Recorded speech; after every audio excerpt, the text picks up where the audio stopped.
Testing 1, 2, 3, 4, 5, 5, 4, 3, 2, 1. Testing 1, 2, 3, 4, 5, 6, 7, 8, 9, 10. You hear me? Testing. Okay.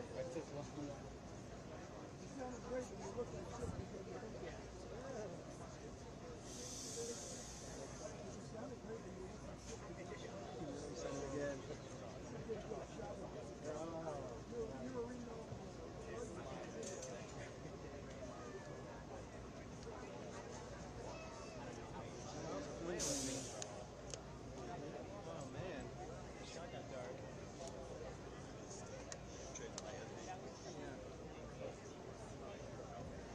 Yeah, exactly. I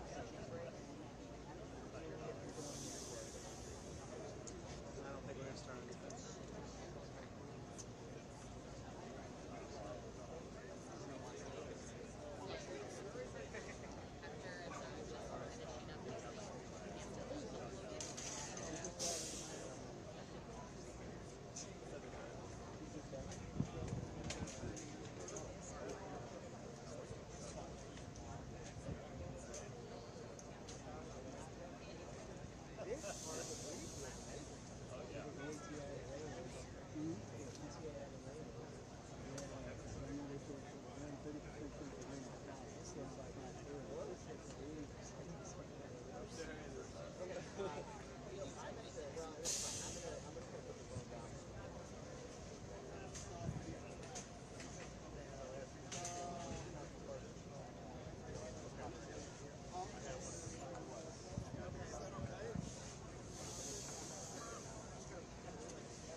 Well, you know, asphalt is. You guys mind if I sit down?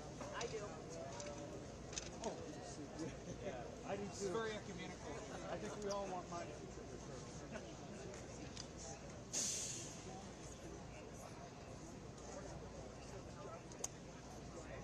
Actually, everybody. Not when I got it. I knew better. Everybody, we're 2 minutes away. After the press conference, they ask you to hold positions here, and I'll have some more information directly after the press conference that we're bringing on. So, 2 minutes? 2 minutes. Can you go ahead and give us the who be speaking and their spelling? Chris will do that. I'll come back with spellings after for you guys. Okay? Thanks.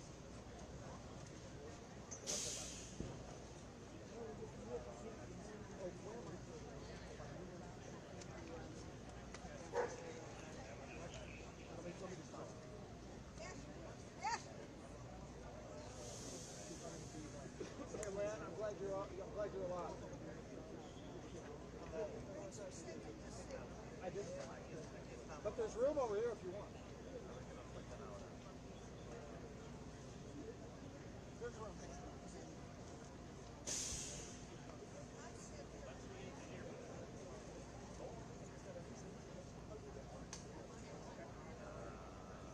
Then I thought that was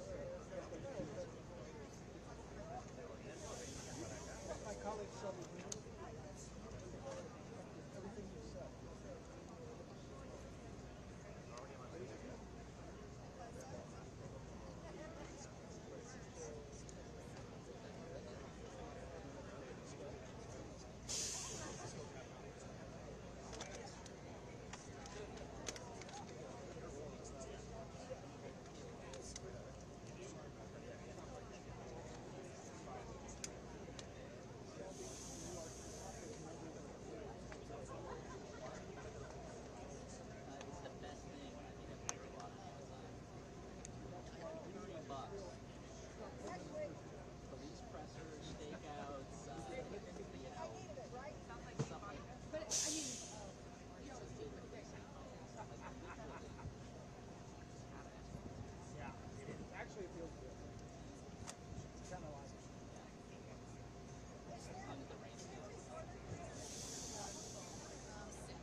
evening. This evening we're joined by many individuals, including State's Attorney Eric Reinhardt. He's the State's Attorney for Lake County. FBI Special Agent in Charge Emerson Bule Jr., ATF Group Supervisor Jorge A. Rosendo, U.S. Attorney for the Northern District of Illinois John Lausch, Highland Park Mayor Nancy Rodering, Highland Park Chief of Police Lou Jogman, and we'll begin with State's Attorney Eric Reinhardt. State's Attorney. Good evening. My name is Eric Reinhardt. I'm the Lake County State's Attorney. As a resident of Highland Park myself, my family and I grieve with our neighbors over this unimaginable tragedy. On behalf of the State's Attorney's Office, I want to express my condolences to the families of those who lost their lives yesterday in this premeditated and calculated attack. Separate from those 7 lives that were ripped away, over 24 other mothers, fathers, sons, daughters, brothers, sisters, and neighbors were injured. Hundreds, if not thousands, will be psychologically scarred by yesterday's events. These individuals, our community, and Lake County will never be the same. We are grateful to the unbelievably courageous law enforcement officers who were there when the shots were fired right here, in this pathway. They and other law enforcement agencies from throughout the state came to this spot of danger. They came to help, they came to protect, they came to comfort, and they came to investigate. Federal agencies, including the FBI, ATF, and U.S. Attorney's Office, have also been critical partners in this investigation, and you will hear a bit more from them this evening. These officers not only ran towards the danger, but worked tirelessly throughout the day and night to investigate and solve this case. I want to also thank all of the community members and business members and leaders who provided us with dozens of videos and photos. We continue our request for those photos and videos. This is still an open and active investigation. Please continue to contact all of the tip lines that we have suggested. To those who are physically and psychologically suffering today in hospitals and in homes throughout our community, we offer our most fervent and urgent prayers. We offer prayers for healing, even though it feels that it may be so far away. I know that Mayor Rodering and Highland Park Police Chief Lou Jogman, Lake County, and our federal partners have already started the critical work of supporting the individuals who need us so much while they are in the throes of trauma. Today, our office deployed victim witness counselors and licensed therapists also to Highland Park. Dozens of private individuals have volunteered to help. This has been one of the most uplifting things I've ever seen in Lake County's history. The community has come together, even in the throes of trauma. The loss of life and these devastating injuries and the overwhelming psychological trauma demand we seek justice and that we take broader action to protect life. Today, the Lake County State's Attorney's Office has charged Robert Crimo III with 7 counts of first-degree murder for the killing spree that he has unleashed against our community. These are just the first of many charges that will be filed against Mr. Crimo. I want to emphasize that. There will be more charges. We anticipate dozens of more charges centering around each of the victims. Psychological victims, physical victims, attempt murder charges, aggravated discharge charges, aggravated battery charges. There will be dozens of more charges against Mr. Crimo. But these 7 counts of first-degree murder will lead to a mandatory life sentence should he be convicted, without the possibility of parole.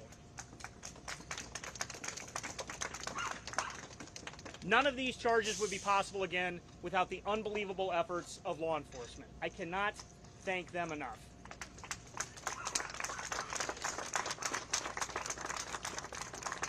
I have to thank the men and women of the Lake County State's Attorney's Office who have been working with law enforcement since the moment that we identified a suspect. We continue to work with our federal partners to understand every aspect of this well-orchestrated and carefully planned crime. Tomorrow morning at the Lake County Courthouse, we will ask a judge to hold Mr. Crimo without the possibility of bail. As I mentioned, our support for victims started today, both from the state's attorney's office, from the mayor's office, from the city of Highland Park, from the police department, from the FBI Victim Assistance Group. We will guide them through the court process and deal with the trauma that will ripple forever outside of the courtrooms. But how do we make sure that there are no more victims? What should have been a celebration of freedom has ended in despair for our community. All of the people who died steps from here lost their freedom. All of it. Every ounce of freedom that they had. The freedom to love, the freedom to learn, and the freedom to live a full life. Their freedom matters too. We must do more as we think and reflect upon their freedom on this July 5th. Illinois has a strong red flag law that keeps communities safe and respects everyone's rights. We must vastly increase awareness and education about this red flag law called the Illinois Firearm Restraining Order. The goal of this tool is to ensure the safety of the individual and those around them. It allows courts to temporarily remove guns and prevent the purchase of new guns by individuals who pose a significant risk. As I said, this tool allows temporary removal from the subject and prohibits the new purchase during the duration of the order. It allows individuals to stabilize their behavior, seek treatment, and access other resources that our community must invest in to give those who need help. But separate from these red flag laws, which are very powerful in Illinois, we should also ban assault weapons in Illinois and beyond.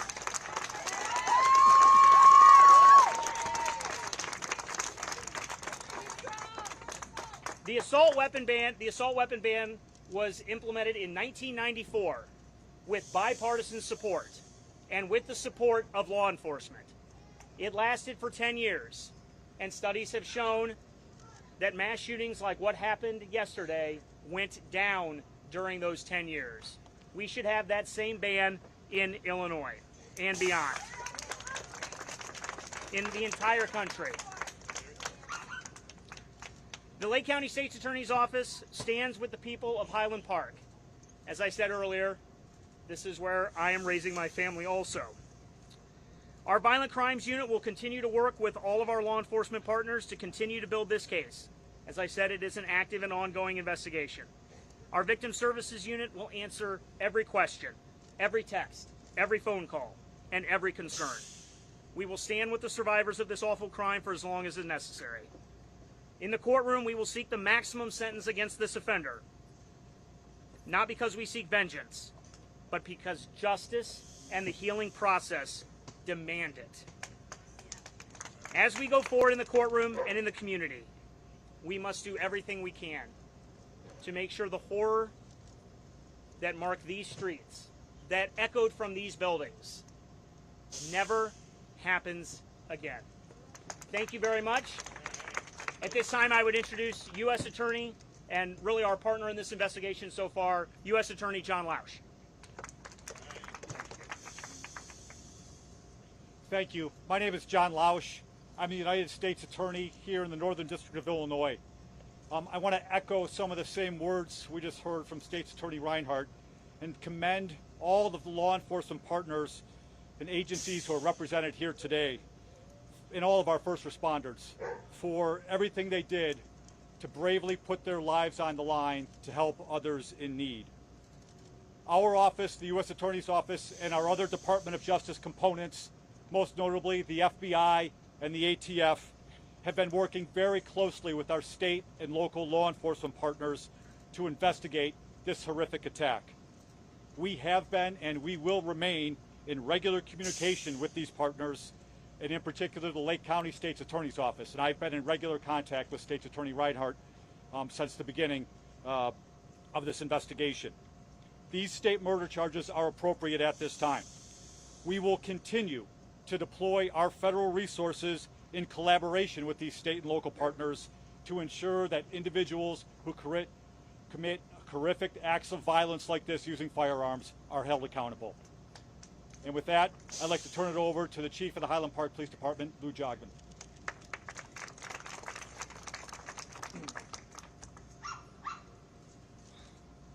last approximately 36 hours have been a lesson in the duality of humanity. While the actions that brought us all together expose the cruelty and callousness that one person could show to people he did not know in taking their lives, the unwavering commitment of our Highland Park team, the drive and determination of those who assisted us in making this arrest, and the outpouring of love and support from the community and from people across the nation and the globe have shown us the best in humanity. The American spirit weaved throughout this response to this horrific and absolutely senseless act of violence. We would not be standing here this afternoon announcing the arrest of this suspect without the assistance of countless law enforcement agencies from multiple counties, from the Illinois State Police, FBI, ATF, NIPUS, Lake County Coroner's Office, the hospital staff, our medical community, and Deputy Chief Chris Cavelli of the Lake County Major Crimes Task Force. Thank you. To the Highland Park community, your strength has buoyed our team through the darkest moments. To our City of Highland Park team, the Fire Department, Public Works, our City Manager's Office, our Finance, and our Community Development Departments, your contributions have been invaluable, and we thank you. To Mayor Rotering and the City Council, thank you for your sustained engagement and unwavering support. And to the men and women with whom I serve alongside in the Highland Park Police Department, it is an honor and a privilege to serve with you. Your commitment and determination to see justice served for this community inspires me. I am proud of Illinois law enforcement. At this time, I would like to introduce Lake County Sheriff Deputy Chief Chris Cavelli, who's been a spokesperson for the Major Crimes Assistance Team. Thank you, Chief. I'm just going to read a brief statement on behalf of the Victim Service Response Team of the FBI. Beginning tomorrow, the FBI's Victim Service Response Team will be working in conjunction with local, state, and federal aid groups to staff a Family Assistance Center. At the Family Assistance Center, victims will be offered trauma counseling, government aid assistance, and if necessary, financial assistance. Victims are not just those physically injured in yesterday's events, but also those experiencing emotional distress. The center will open tomorrow, July 6th at noon.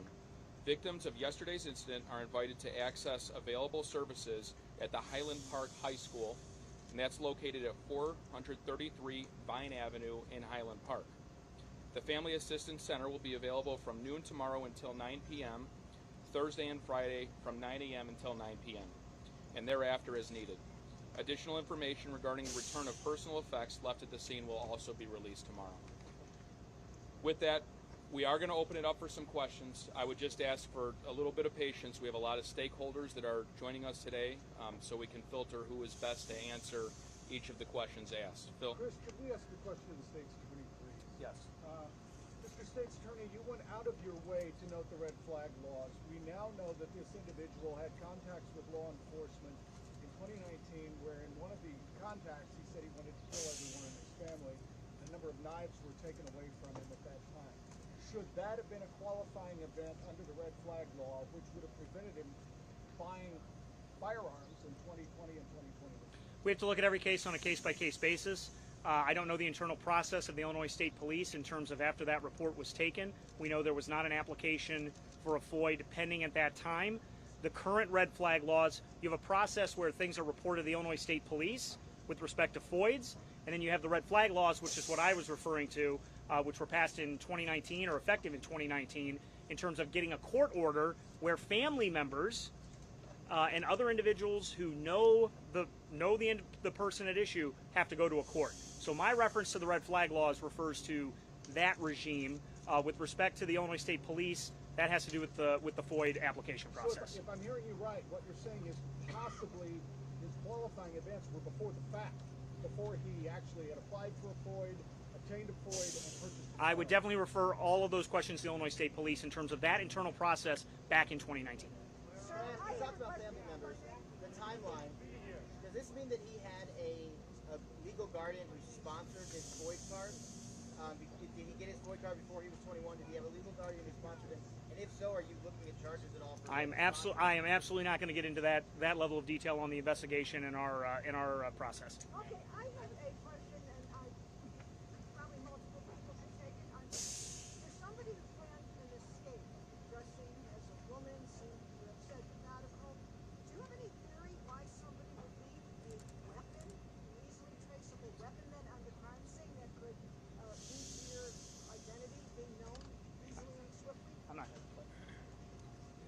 Investigators are very thoroughly looking at every aspect of this. There are a number of theories on the table as to why he left his weapon there. I don't want to get into and speculate anything at this point. You know, there is still a lot of investigative work to go, but that is something investigators are looking into. I mean, essentially, did we leave it to be thought he could make his escape easily if it wasn't holding a large rifle? That's very possible. It's very clear to investigators he attempted to blend in with the rest of the victims who were fleeing the scene. Carrying a rifle, I would imagine, wouldn't allow one to blend in very well. But are we right that weapon left behind might as well have easily leads to the identity of the person who owns it? The weapon led to him directly. Like leaving your driver's license. Sorry, can I Do get we know back at this point why he went to the Madison area before coming back? Investigators are still looking into that. They're still working many different angles. We do know he went on a drive following the events, but as to why, that's not something I can get into right now. Question for U.S. Attorney Lausch. You said at this point state charges are appropriate. When do you deem that federal charges are I think the best answer for that is to echo the same points that were made. This is an ongoing investigation, and it really wouldn't be appropriate for me to comment any further at this time. But that the charges right now, these are very appropriate charges right now. fair to say federal charges are coming? It should not read anything into it one way or the other. It would not be appropriate for to comment one way or the other whether or not there will be federal charges. Can you describe when local threats land on federal radar and what tools you have to identify and prevent these things before they happen? Okay, so there's a lot packed into that question. Here's what I will say: is the partners that are here, okay, and in particular FBI and ATF are the ones that are standing with me. They work every single day in order to mitigate threats that they learn of. And this is a particular instance when we had the horrific attack that happened yesterday, how they came to right away in order to help law enforcement ultimately be able to make this case and to bring the appropriate charges in state court. But again, at this point, I think it's fair to say from our end, this is an ongoing investigation. I'm very proud to be up here with my colleague from the Lake County State's Attorney's Office, but it really wouldn't be appropriate for me to comment any further about whether or not any federal charges are likely. Chris, Thank can you. you give us any further clarification on the weapons, where he obtained them, and what the enumeration was? So what I know firsthand at this time is that 2 of the weapons were obtained within the region here. Those were 2 of the rifles. The rifle used in the attack was purchased by him. And I just want to follow up on the question that you asked a little earlier. It's important to note Highland Park Police, when they responded to that 2019 incident, they removed the weapons that Crimo possessed. There were no firearms at that time to be removed. So as the state's attorney said, the red flag laws, there were no red flag laws to go after firearms in that home at that time. Now, you said the rifles were obtained in the region, but there were 2 rifles and was it 4 handguns? I can't say 4 handguns. There were a total of 5 guns. I'm sorry, 3 handguns. 5 firearms that he possessed. Okay, what about you said the 2 rifles in the region, what about the remainder? They were bought in Illinois. I'd have to get specifics as to exactly where. He got the FOID card before he was 21, is that true? Yes. So that means he was sponsored by a legal guardian? I don't want to speak to the process of the Illinois State Police. I don't have enough of their internal information to accurately respond. Yes, sir. So Chris, what happened with when he went in the house and got the knife, did that appear on a FOID investigation? Would that say somebody went in the house and got the knives off and stuff? Again, Highland Park Police notified the Illinois State Police. Where it goes from there, I don't want to speak to it. All right, your question. Family at all, they've been cooperative with the investigation. Do you have any reason to believe that they may have known things? At this point, we don't have reason to believe that they may have known things, but the investigation is still very active. Investigators have a lot of legwork to do still. Has the family been cooperative with the investigation? What I'll say is investigators have spoken to the family. I don't want to gauge their level of cooperation one way or another. Is this a high-capacity magazine? If so, how many rounds were in that magazine? The magazines held approximately 30 rounds of rifle ammunition. Thank you. Very much, everybody. Again, if you guys could just hold here for a minute, I'll have some more information for you shortly. How many magazines were there? Multiple, over 70 rounds. So I guess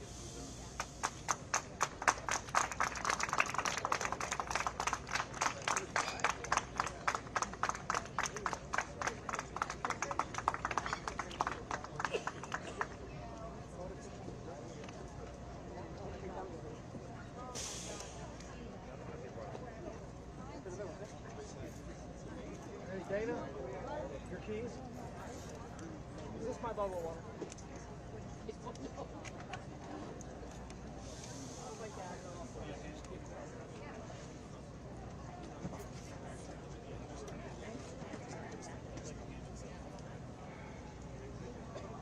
So that's clear.